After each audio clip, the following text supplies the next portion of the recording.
สบายดีพี่น้อง FC ทุกคนทุกท่านพี่น้องพอกันยามดึกยามมื้อเช้าพี่น้องลูกมาแต่ตี2เนาะลงมาครัวซีนครัวเนื้อพี่น้องงานดองลูกชายยายดำร้านยายเมาร้านปลาเมาร้านชมแพงนะพี่น้องร้านสาวแพงนั่นแหละน้องกับโก้งานดองเพิ่นแต่งแบบบ่ได้ใหญ่เฮ็ดบ่ได้ใหญ่นะพี่น้องมากับพ่อน้องเทน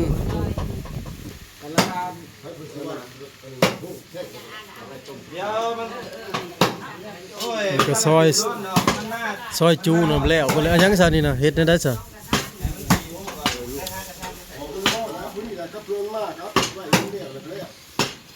2 4 6 8 10 13 คนเคยนะทั้งเคยทั้งพี่น้องซอยกันสบายดีโอ้เบากลับก็ขึ้นมาแต่ทำงานล่ะงานแต่งนอกน้องชายเพิ่นมีน้อง2 คนเนาะ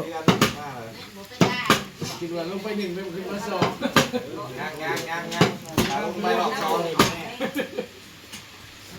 คนแนวมันแล้วคนเฮามันต้องมีครูมีคิงเด้เนาะหาลูกเนาะเอาจังซี่เฮ็ดบ่ใหญ่ดอกพี่น้องขอแต่งเลยบ่นี่เด้เจ้าบ่าวเนาะผู้ใส่คุ้ม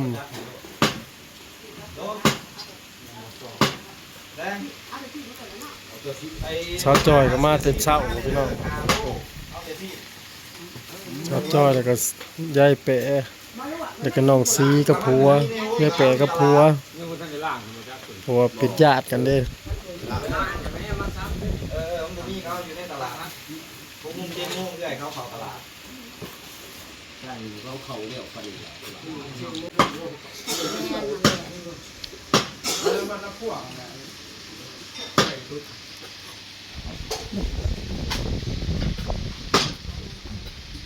ซีนประมาณ2-3ซีนนั้นดิบ3-1ซีนสุก3-1ประมาณนี้แล้วเฮางัวเฮาก็บ่ได้ใหญ่ปานนั้นเด้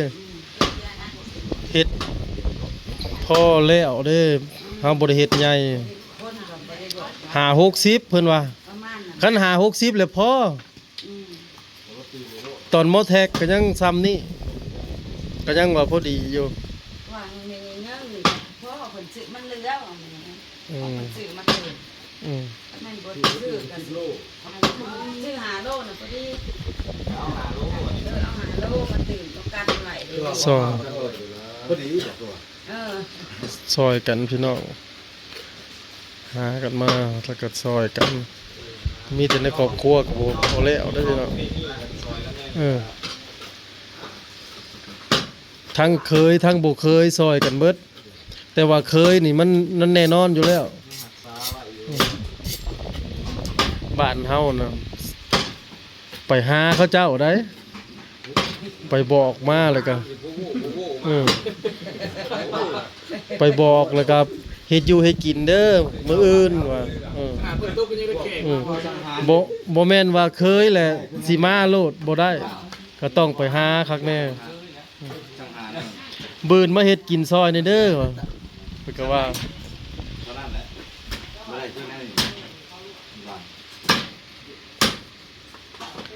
นี่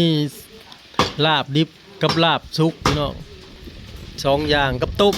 3 เมนู3 อย่างบ่แพงน่ะมาตั้งแต่ 6 โมงเช้าแต่จนฮอด 6 โมงมื้อเช้ามื้อใหม่แม่นบ่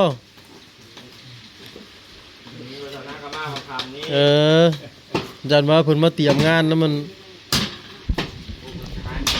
ใช้ต้มเป็ดเฮาบ่มีบ่ปานนี้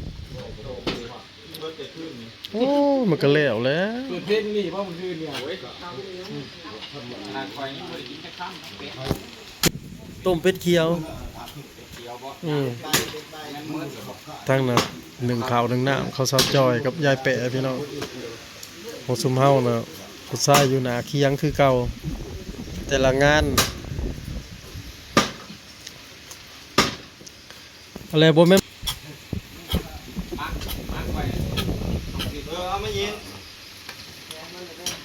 อ้าวยังว่า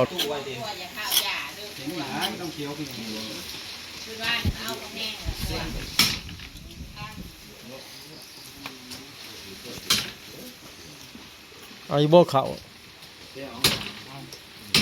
เอาเขามาอีกเช้าจอย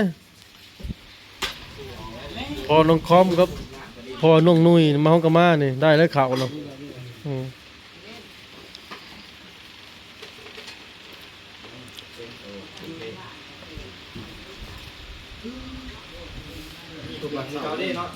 งานแต่งอีกแล้ว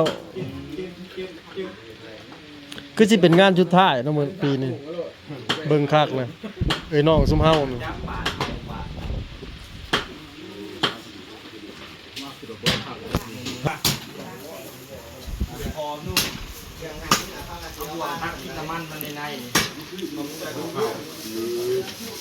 เดี๋ยวเอาใส่กระสอบนี่บ่ไปพักนั่นได้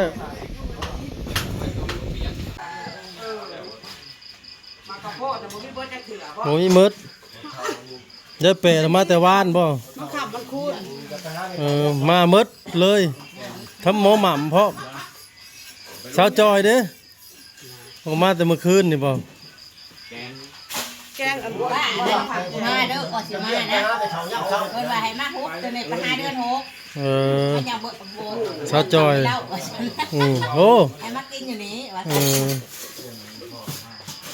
มาซอยเวียกสาวจอยมา1เขาจนบ่ได้นอนซอยเวียกนะอ๋อล้างถ้วยล้างบ่วง1ข้าว1น้ำลูกไผ่ลาจ้ะบ่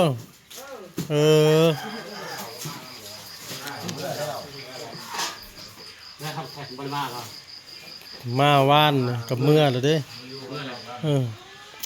หางานสิไปทำงานแหละยังบ่มีงานให้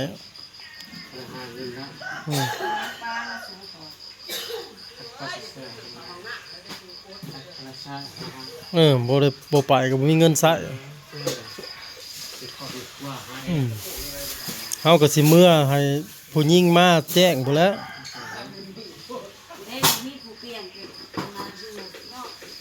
เพิ่นก็บอกอยู่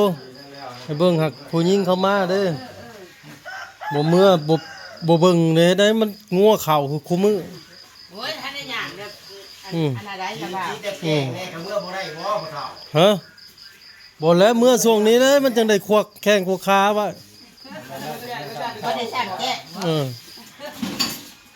ไปหาเรื่องให้เขายังเฒ่าบ่ทันเด้ไปปลูกไปตรวจแล้วกวนบ่ได้แล้วเนาะแนวมันเนาะ